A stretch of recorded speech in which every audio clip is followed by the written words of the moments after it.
These collars, they look the most rigid ever, and also they started making, some used the word celluloid, which was copyrighted and said it was not legal, but they would actually make them simply of celluloid, that meaning simply of plastic, not a plastic that coats an actual starch fabric. So they were cheaper, they would last longer, less long. Sorry, they would last less longer, less long. And they would look cheaper, but they would look more fake, because the celluloid ones, I saw them on eBay, I'd never touched a real one. They look practically like a genuine collar to starch, like these cups on the Valley Starch shirt, because it is genuinely that, except they coated it then in celluloid. So anyhow, these collars being the most popular, especially the celluloid ones, and looking very thick. The rich people, or the very wealthy folks, or the ones that were ready to spend more on their money but that were not especially wealthy, seeing that, they thought, damn, we still want to stick to our fabric, genuine fabric that we have to restarch all the time and relaunder colors that do not have any celluloid or any paper or anything, or any metal or anything. But we want them to look like most people, i.e. we want them to look very rigid and starched. That they, by the late 70s, I would say more early 80s, mid 80s, they started to add more plies, i.e. a third ply, and then this became a fashion unto itself, with to be thicker and so starchy and blah blah blah, and it reached its height, as I said, in the 1910s, when some of them were so damn many plies, that the thing, although it is made out of genuine linen, only containing linen and only having been starched, and does not contain any celluloid or metal or cardboard, it contains so many plies and thus absorbs so much starch, because they purposefully starch it a lot, that it becomes even much more less flexible and much more rigid than this fully paper one, or even it becomes more rigid than this, which is my starchy one. It becomes it almost becomes like steel. Anyhow, that was not the case in that period. It is very hard to tell on photographs. When I was first examining, before starting to own the originals and to know how to starch them myself using old techniques, not modern starch, I thought, I mean, on photographs, for example, they will have a shirt. This is not very starched, because it is very starched, but it is not very. By the by, these are starch using the exact same Staffler starch, and this is much more unrumpled and perfect, because this is a 3-ply bosom, and I think the placket is even more. But this being only 1 ply, this is 2 ply here, 2 ply, but this here being only 1 ply, it moves a lot. But on a photograph, especially an old black and white photograph, it barely shows a difference. So when looking at the 1860s, even 50s photograph, and things began to be very 2-ply and to really take a lot of starch. I mean, they began doing 2-ply bosoms in the 1820s, but there were no photographs of them. Photographs only really began to appear in the 1840s. And so when I looked at this, is on 2-ply.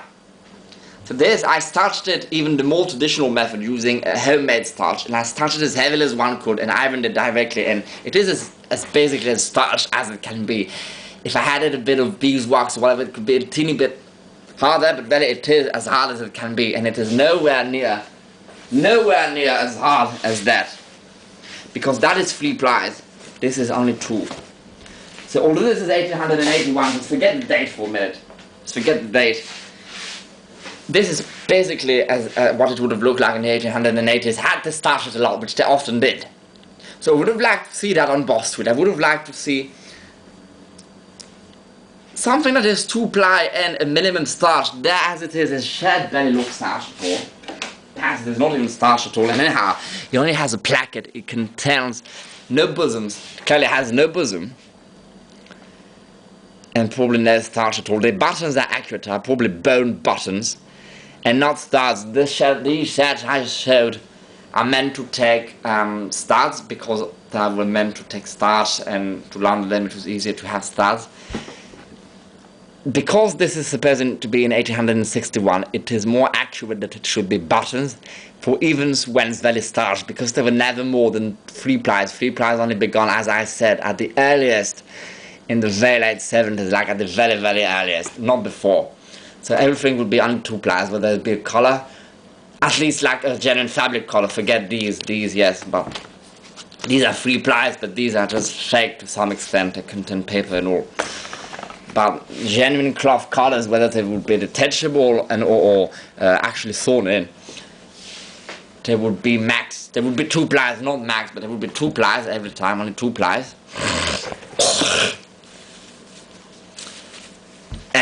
And so even when it's very starched, it is very easy to button. There is no requirement for starch.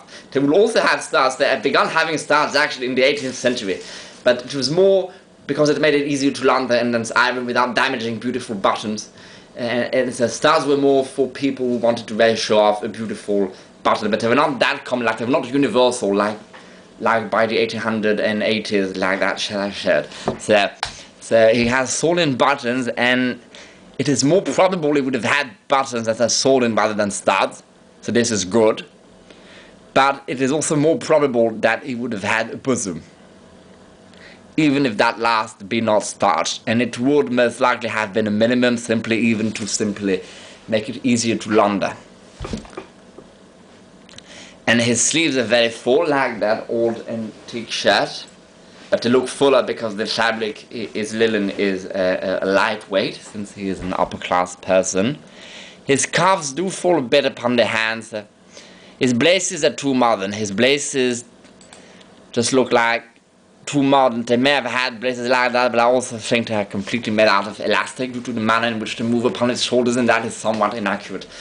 They might have had fully elasticated braces, but these would have been more for people that want to be more modern, and yet we have less money, and so we need more comfort. He has money, he would have wanted beautiful braces which are embroidered, and so not elastic striped braces that look like working class men's braces. Their trousers are very accurate because they are very, very high-waisted, more than what they had in the 1880s and 90s, because that was the fashion. It was even more high-waisted because they also wanted a very low-cut, like low-waisted waistcoat, unlike that one. It was even more like here, so to not show the trouser band, it would be even more high-waisted. And again in a tartan, a sort of plated brown, so very accurate. No, clearly his shirt moves around too much for starched shirt. It is not starched. I have to go into bed soon. Now he's buttoning his cravat. His waistcoat is double-breasted, black stripe with very white or very like light grey stripes, very thin, so it looks black. Only up close one can see it is not completely black. His cravat, I think, is dark brown or black. It is a tie-to-tie cravat, which is likely, I mean, could either be that or stock. He's tying it, so yes, he does have it go once behind the neck before tying it in the front in a bow, which was the most common fashion by then for cravats. Some were still, they would still go more times, but that was really becoming old-fashioned. That really sort of had died in the 1850s. I mean, to some extent, they even simply had bow ties by then. So, but more commonly, especially since this is till the early 60s, that typical cravat.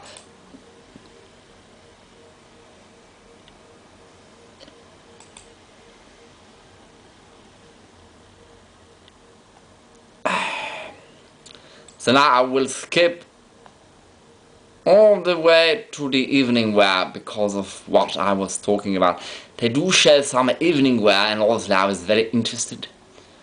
So they show it in 2 instances. I think, when is it? Blah blah blah blah blah blah blah blah blah blah blah blah blah. Wait. So the first show evening wear, they showed in 3 instances, sorry. So first, when Amsterdam when the natives celebrate again the victory, which they do every year over the dead rabbits, and the Chinese pergola thingy, and there are members wearing evening wear and some are not wearing evening wear, and it is funny that the gangsters, although it is their celebration, they do not wear any evening wear. They wear the same clothing they do throughout the film, like the normal day wear, semi-formal, i.e. formal day wear.